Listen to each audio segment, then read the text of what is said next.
Welcome to the Mountain View School Division Community Outreach series of videos. My name is Kirsten Thompson and I am the coordinator of ICT.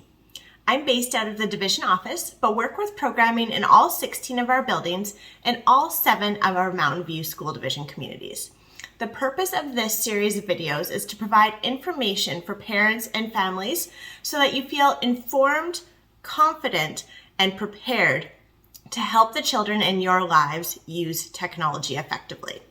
The videos in this series were actually selected by MVSD stakeholders through a digital survey. All videos are uploaded onto YouTube so that you can view them on your convenience. If you find that any questions arise as you're working through this series, please feel free to contact me directly and we can answer any of your questions. This video is all about social media, providing parents and families with information so that you can make an informed decision on the role social media will play in your household. This video is going to look at a few main topics. 1, providing information on where you can learn about what some of the major social media platforms are. 2, taking a look at some of the current Canadian usage statistics so you can actually see how prevalent is social media in society and what do I need to know about my child's involvement. 3, where to find information on how to keep your child safe, specifically looking at privacy settings and information on reporting and blocking accounts that may be discouraging or a concern. And then 4, where to find information on the positive roles of social media, specifically as a tool to increase digital literacy and practice digital citizenship skills. So let's first take a look at what some of the major social media platforms are. When we look at applying a definition to what social media is, we're looking at an online tool that provides opportunity for a user to participate and get feedback and interaction from other users. This can be in the form of comments back and forth, shared posts, likes, saves. It really depends on the platform that you're talking about. What I'm going to do is in the comments below, link to a series provided by Common Sense Media, which provides short 1-minute overviews of some of our major social media platforms, providing what is this platform and what do you need to know as a parent. This is going to include platforms such as TikTok, Snapchat, Instagram, Twitter, Discord, some of the major ones that you are probably already familiar with through your children. Or maybe you already use them yourself. So check those videos out below for some of the major things you need to know about each one of those platforms. One of the conversations that we hear from our families regularly is, when should I allow my child to have a social media account? This is going to be based on your personal comfort level.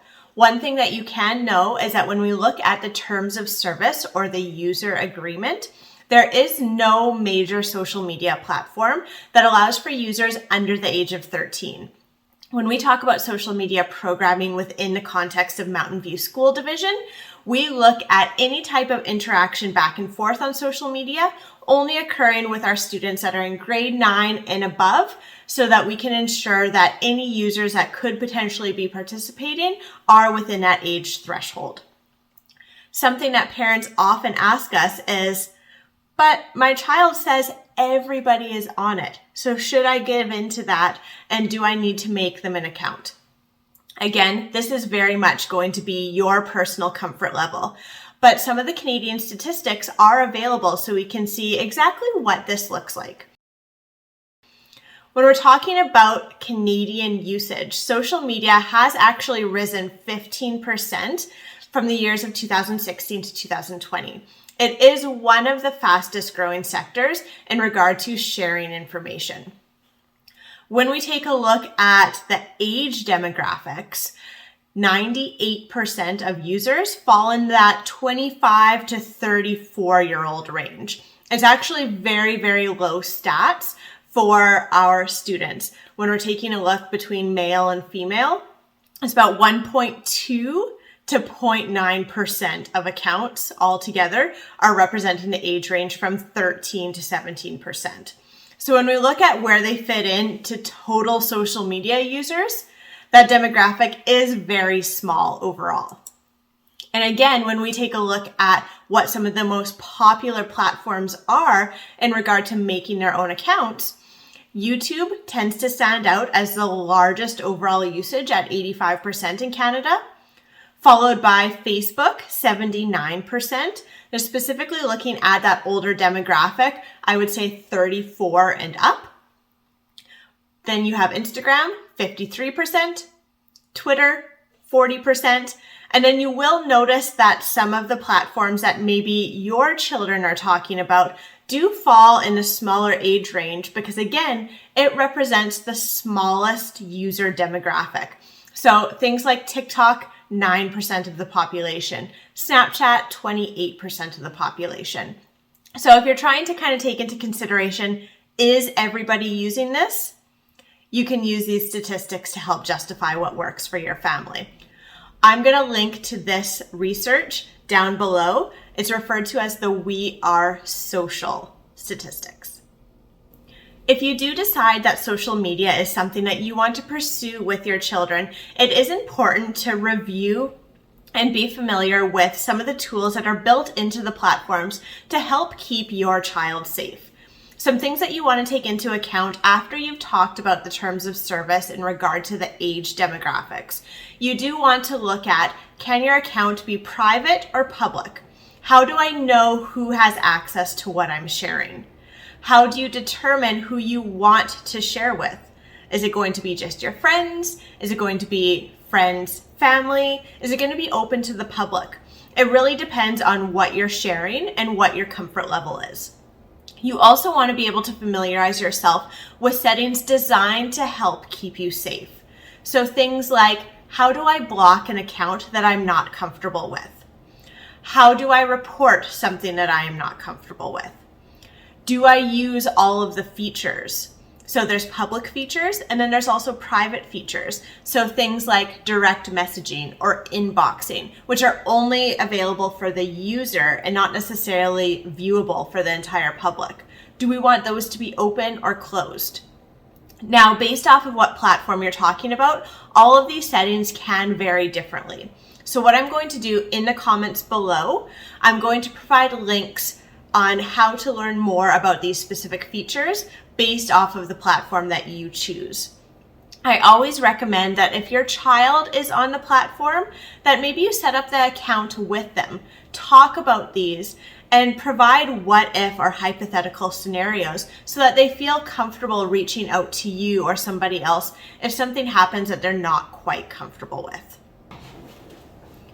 Now, as we progress as a society, social media use is becoming more common. We saw that represented in the statistics that I shared earlier in the video.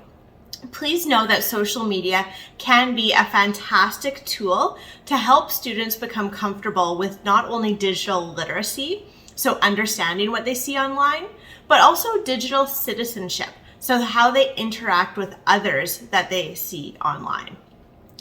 Social media can be a fantastic tool to curate and create a digital footprint. This means that later on in life, if somebody were to Google your child, whether that be for a job interview, a scholarship, a sports opportunity, any type of grant application, bank application, whatever the case may be, that they can find positive information online about who your child is and what their interests are. We have many of our students, especially in the older high school range, that have online portfolios through social media platforms.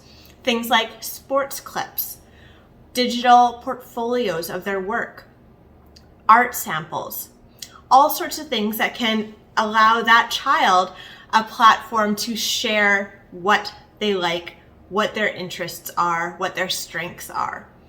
So when we're talking about having a private or a public account, again, it very much will depend on your personal preference, the preference of your child, and again, what is your goal in the social media account? Is it just to connect?